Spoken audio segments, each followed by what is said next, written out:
नमस्कार। आज का जो हमारा सब्जेक्ट है वो है सिविक्स और ये क्लास 10 का है, जिसमें हम अध्याय 2 को देखेंगे। ये बुक से संबंधित महत्वपूर्ण नोट्स है जिसे पूरे चैप्टर को आप आसानी से समझ सकते हैं, जिसमें कि हम देखेंगे संघवाद। तो संघवाद स्टार्ट करने से पहले यहाँ पर इसके अर्थ को समझेंगे। संघवाद को अंग्रेजी में फेडरलिज्म कहते हैं, यानी कि जो फेडरलिज्म शब्द है इसकी उत्पत्ति लैटिन भाषा के शब्द फोइडस से हुई है, जिसका अर्थ होता है समझौता या अनुबंध। यानी कि हम संघवाद का अर्थ में लेंगे दो या दो से अधिक सरकार जब मिलजुल कर यानी समझौते के साथ काम करती है तो वह संघवाद कहलाता है। इस शब्द का प्रयोग एक ऐसी शासन व्यवस्था को इंगित करने के लिए किया जाता है जहां दो या दो से अधिक स्तर की सरकार काम करती है। तो अगर एग्जाम में आता है कि संघवाद क्या है, तो आप इसका आसानी से उत्तर दे सकते हैं कि जहां पर दो या दो से अधिक स्तर की सरकारें काम करती हैं वो संघवाद कहलाता है, और इनके बीच अधिकार और उत्तरदायित्व बटा होता है। संघ सरकार को और राज्य सरकार को अलग अलग, जैसे कि हम भारत में देखेंगे दो सरकार है, एक केंद्र सरकार और राज्य सरकार। तीन देखा गया है लेकिन मुख्यतः दो को ही माना जाता है। एक स्थानीय सरकार भी आती है, केंद्र सरकार, राज्य सरकार और स्थानीय सरकार, लेकिन मुख्य रूप से हम दो ही स्तर की सरकार को देखते हैं, केंद्र सरकार और राज्य सरकार, क्योंकि राज्य सरकार जो है वो स्थानीय स्तर की सरकार को ऑर्डर खुद देती है। तो ये देख लिए, संघवाद को अंग्रेजी में फेडरलिज्म कहते हैं और इसकी उत्पत्ति लैटिन भाषा के शब्द से हुई है, और अर्थ भी देख लिए। अब देखेंगे कि भारत में जो है तीन तरह की सरकार है, केंद्र सरकार, राज्य सरकार और स्थानीय सरकार, लेकिन मुख्य रूप से क्या माना जाता है, दो स्तर की सरकार को ही मुख्य माना जाता है, केंद्र और राज्य। अब उसके बाद देखेंगे शासन व्यवस्था का प्रकार। तो शासन व्यवस्था पूछा जाए अगर कि कितने प्रकार हैं, तो दो है, एक संघात्मक और दूसरा एकात्मक। एकात्मक में क्या होता है कि एक ही स्तर का शासन होता है, यानी कि केंद्र जो सेंट्रल ऑर्डर देता है उसको सभी को मानना पड़ता है। राज्य का कोई शक्ति नहीं होता कि वो अपने शासन को चलाए।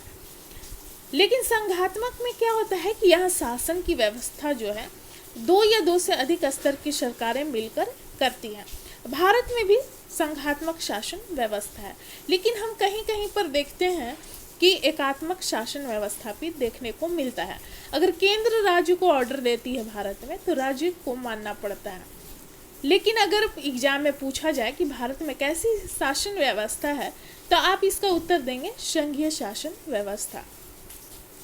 दूसरा नंबर है यहाँ पर संघात्मक शासन में देखेंगे कि केंद्र सरकार राज्य को आदेश नहीं दे सकती। संघात्मक शासन में यही नियम है, लेकिन हम भारत में क्या देखते हैं कि केंद्र ऑर्डर कुछ चीज़ों में देती है, इसलिए हम आंतरिक रूप में एकात्मक भी देखते हैं। लेकिन आपसे पूछा जाए एग्जाम में तो आप संघात्मक ही बोलेंगे, संघीय शासन व्यवस्था ही बोलेंगे।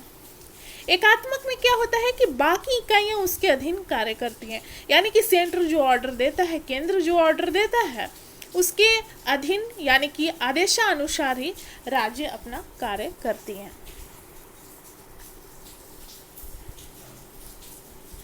राज्य के पास अपनी शक्तियां होती हैं संघात्मक शासन में, इसके लिए वह केंद्र सरकार के प्रति जवाबदेह नहीं होते। इसमें बांट दिया जाता है, केंद्र को अलग शक्ति दे दी जाती है और राज्य को अलग दी जाती है। जबकि एकात्मक शासन में क्या होता है कि केंद्रीय सरकार प्रांतीय या स्थानीय सरकार को आदेश देती है और इनको मानना पड़ता है। जो प्रांतीय, राज्य यानी और स्थानीय सरकार जो है उसको मानना पड़ता है। सभी स्तर की सरकार जनता के प्रति जवाबदेह होती है। संघात्मक शासन में जनता के हितों को ध्यान में रखकर सरकार जो है काम करती है, जबकि एकात्मक शासन में जो सरकार है वो जनता के हितों को ध्यान में नहीं रख पाती है, क्योंकि उतना बड़ी जो कंट्री है, देश है, उसको एक व्यक्ति के हाथ में एक पार्टी के हाथ में चलाना आसान नहीं होता है, इसलिए वो जनता की हितों का वहाँ पर ध्यान नहीं रखा जाता और इसे यहाँ पर केंद्रीय सरकार के पास ही सारे अधिकार होते हैं। अब एग्जाम्पल में कंट्री देख सकते हैं कि संघात्मक शासन की जो कंट्री है वो बेल्जियम में हम देख सकते हैं संघीय शासन, भारत में देख सकते हैं, स्पेन में देख सकते हैं और बहुत सारी कंट्री में संघीय शासन मौजूद है। जबकि एकात्मक में आप श्रीलंका को मुख्य रूप से देख सकते हैं। भारत में हम क्या देखते हैं कि केंद्र ज़्यादा शक्तिशाली है, राज्य से ज़्यादा शक्तिशाली है। आप अपने अध्याय में देख सकते हैं, ये सारे चीज़ मिल जाएंगे और आप इसके माध्यम से अच्छी तरह से समझ लें ताकि एग्जाम में अच्छे तरीके से आंसर आप लिख सकें। एग्जाम में अक्सर पूछा जाता है कि संघीय व्यवस्था की विशेषताएं क्या है, तो ये आपके एग्जाम के लिए इम्पोर्टेंट है। यहाँ पे पहला पॉइंट देखेंगे कि संघीय व्यवस्था में क्या है, जो कि यहाँ पर सरकार जो है 2 या अधिक स्तर वाली होती है। भारत में ऐसा लक्षण देखने को मिलता है क्या? हाँ बिल्कुल, यहाँ पर भी 2 स्तर की सरकार है या अधिक की 3 स्तर को हम देख सकते हैं, केंद्र सरकार, राज्य सरकार और स्थानीय सरकार, लेकिन मुख्य रूप से 2 माना जाता है। दूसरा नंबर है अलग अलग स्तर की सरकारें एक ही नागरिक समूह पर शासन करती है, यानी कि केंद्र सरकार जो ऑर्डर देती है आपको तो आप उसको मानते हैं और राज्य भी आपको ऑर्डर दे रही है तो आप उसको मानते हैं। तो आप कहीं भी जाइए, अगर आप झारखंड में हैं या बिहार में हैं या उड़ीसा में हैं, आप भारत के नागरिक ही कहलाएंगे। तो यहाँ पर जिस स्टेट में है आप उसके नियम कानून को मान ही रहे हैं और केंद्र अगर ऑर्डर देती है तो उसको भी आपको मानना है। तो एक ही नागरिक समूह पर शासन करती है, यानी कि अलग अलग स्तर की जो सरकार है, यानी कि आप भारत के नागरिक हुए और ये दोनों आप पे शासन करेगी। आप कहीं भी कोई भी स्टेट में रहिएगा, आप भारत के नागरिक ही कहलाइएगा। पर कानून बनाने, कर वसूलने और प्रशासन का उनका अपना अपना अधिकार क्षेत्र होता है। हर स्टेट का, हर राज्य का कानून बनाने, कर वसूलने और प्रशासन संबंधी अपना अधिकार होता है। दूसरा स्टेट वहाँ पर कानून बनाने नहीं आता है। अगर आप झारखंड में हैं तो आपको उड़ीसा की सरकार कानून बनाने आपके यहाँ नहीं आएगी। झारखंड सरकार अपने जनता की हितों को ध्यान में रखते हुए, जैसे कुछ संस्कृतियाँ हैं उन चीज़ों को ध्यान में रखते हुए कानून बनाएगी।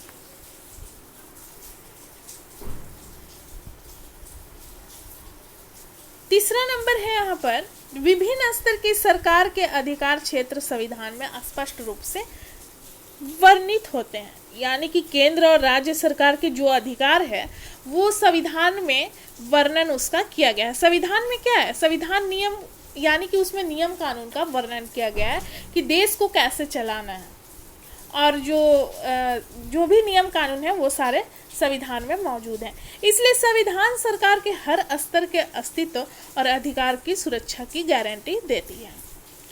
अगला नंबर है संविधान के मौलिक प्रावधानों को किसी एक स्तर की सरकार अकेले नहीं बदल सकती है। यानी कि मौलिक अधिकार आप पढ़े होंगे पिछले क्लास में, 7-8 क्लास में, जैसे कि 6 मौलिक अधिकार है। तो मौलिक अधिकार जो दिया गया है संविधान के द्वारा वो जनता के हितों के लिए दिया गया है, ताकि हर व्यक्ति अपनी ज़िंदगी अच्छे तरीके से जी सके और कोई व्यक्ति एक दूसरे का शोषण ना करे। तो अगर उसमें परिवर्तन करना है, क्योंकि हर चीज़ को परिवर्तन, बदलते परिस्थिति समय के अनुसार परिवर्तन करना जरूरी होता है, कि इसी तरह मौलिक अधिकार में भी अगर चेंज लाना है तो यहाँ पर दोनों स्तर की सरकार की सहमति से ही हो सकती है। केंद्र की भी सहमति चाहिए और राज्य की भी सहमति यहाँ पर चाहिए। अगला नंबर है अदालत यानी कोर्ट।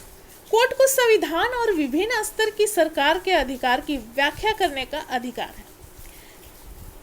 सरकार के अधिकारों की व्याख्या कर सकती है।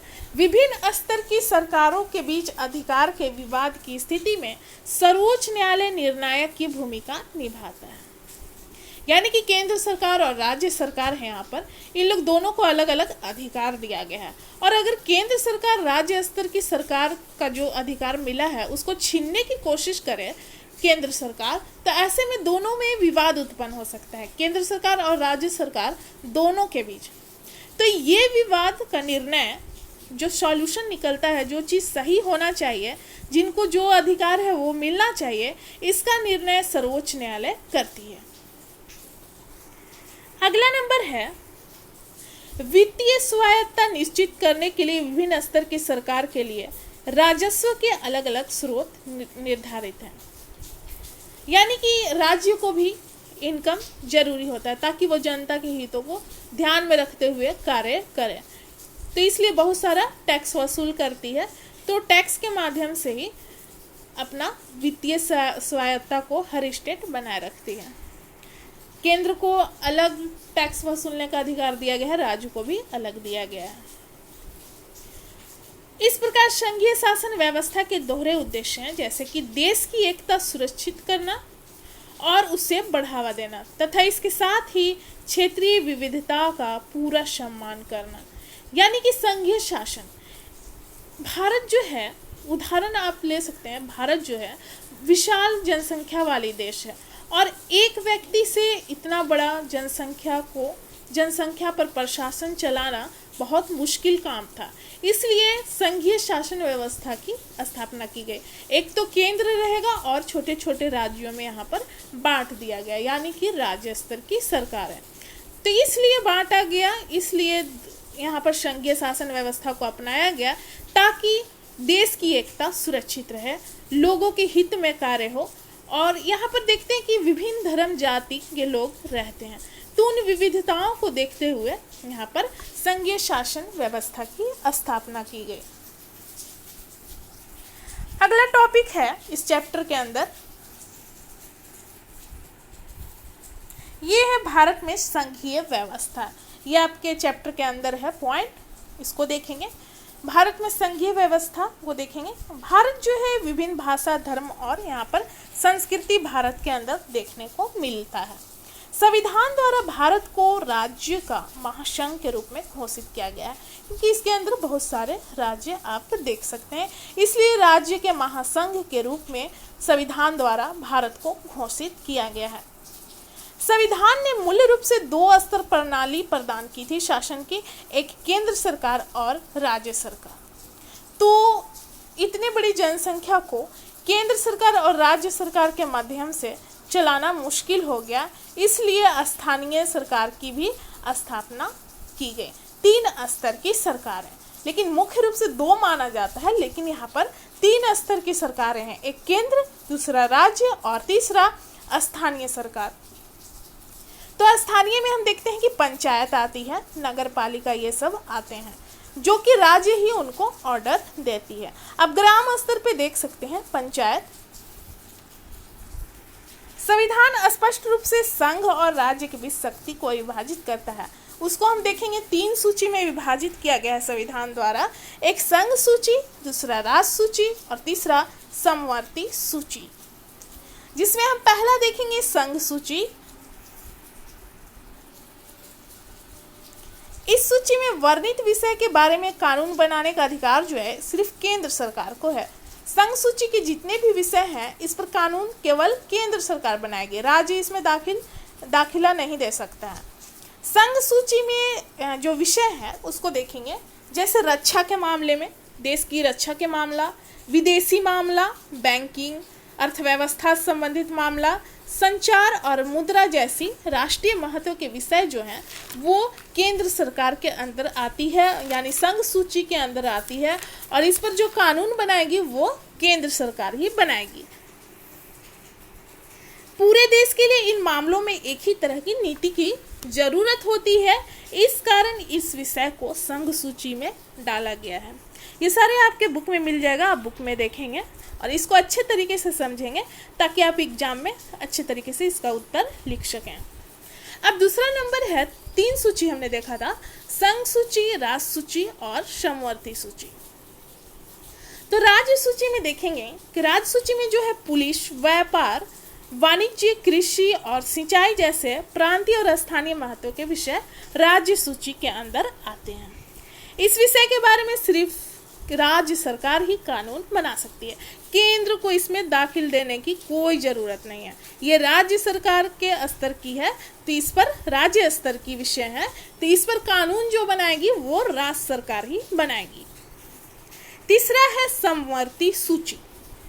इस सूची में शिक्षा, वन, मजदूर संघ, विवाह, गोद लेने और उत्तराधिकार जैसे वे विषय हैं जिसमें केंद्र और राज्य दोनों मिलकर काम करती हैं। इसमें क्या, समवर्ती सूची का जो विषय है इसमें केंद्र और राज्य दोनों मिलकर काम करते हैं। ये अलग अलग नहीं बटा हुआ है, क्या ये केंद्र का है, ये राज्य का, दोनों मिलकर काम करेंगे इन विषय पर।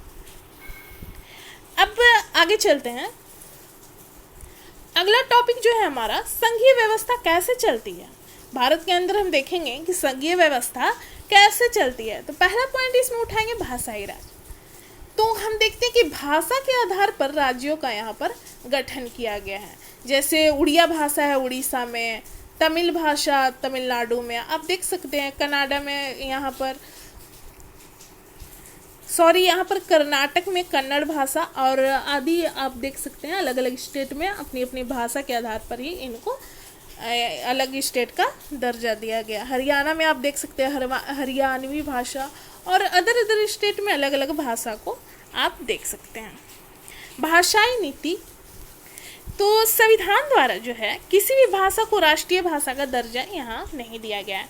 हिंदी को जो है आधिकारिक भाषा के रूप में अपनाया गया है, राष्ट्रीय भाषा नहीं है, यह आधिकारिक भाषा में है, भाषा का रूप है। जबकि इसके अलावा 21 भाषा को अनुसूचित भाषा का दर्जा दिया गया है। केंद्र राज्य संबंध देखेंगे हम। यहाँ पर जो है काफी समय तक के एक ही पार्टी का केंद्र और राज्य पर शासन रहा। केंद्र सरकार जो है प्रतिद्वंदी पार्टी द्वारा शासित राज्य सरकारों को भंग कर देती थी। कोई भी अलग से पार्टी आता था तो उसको भंग कर देती थी, और इसलिए यहाँ पर केंद्र का ही शासन लंबे समय तक चला। लेकिन हम 1990 के बाद क्या देखते हैं कि सिचुएशन बदल गया, जब क्षेत्रीय पार्टी मजबूत हुई और केंद्र में गठबंधन की सरकार बनने लगी। 1990 के बाद केंद्र में गठबंधन सरकार की शुरुआत हुई। चूंकि किसी एक दल को लोकसभा में क्या हुआ कि स्पष्ट बहुमत नहीं मिला, इसलिए प्रमुख राष्ट्रीय पार्टी को क्षेत्रीय दल समेत अनेक पार्टियों का गठबंधन बनाकर सरकार बनानी पड़ी। यहाँ पर लोकसभा में एक दल को स्पष्ट बहुमत नहीं मिला, इस कारण यहाँ पर क्षेत्रीय दल का गठन हुआ और गठबंधन सरकार काफ़ी मजबूत हुई। इससे राज्य को काफ़ी अधिक सम्मान यहाँ पर मिला गठबंधन सरकार से। अब अगला पॉइंट है हमारे चैप्टर के अंदर, भारत में विकेंद्रीकरण। विकेंद्रीकरण की जरूरत क्यों पड़ी? क्योंकि भारत जो है विशाल जनसंख्या वाला देश था, इसलिए शासन को चलाने के लिए विकेंद्रीकरण करना जरूरी पड़ा। भारत जैसे विशाल देश में सिर्फ 2 स्तर की शासन व्यवस्था से बढ़िया शासन नहीं चल सकता था। यहाँ राज्य सरकार को भी शासन चलाना काफ़ी मुश्किल हो गया था। राज्य के अंदर भी हम देखते हैं कि काफ़ी एरिया बड़ा होता है, हिस्सा जो होता है काफ़ी बड़ा होता है। एक अकेले राज्य सरकार पूरे एरिया को नहीं देख सकती, इसलिए छोटे स्तर पे गांव को देखने के लिए स्थानीय सरकार का गठन किया गया। जैसे कि किसी एरिया को साफ सफाई रखना है, वहाँ जनता की क्या आवश्यकता है, तो मुख्यमंत्री ही सबका ध्यान नहीं रख सकते। वो गांव हर एक गांव स्टेट के अंदर नहीं जा सकते, इसलिए स्थानीय सरकार की यहाँ पर स्थापना की गई। शासन के तीसरे स्तर के रूप में स्थानीय सरकार का गठन किया गया।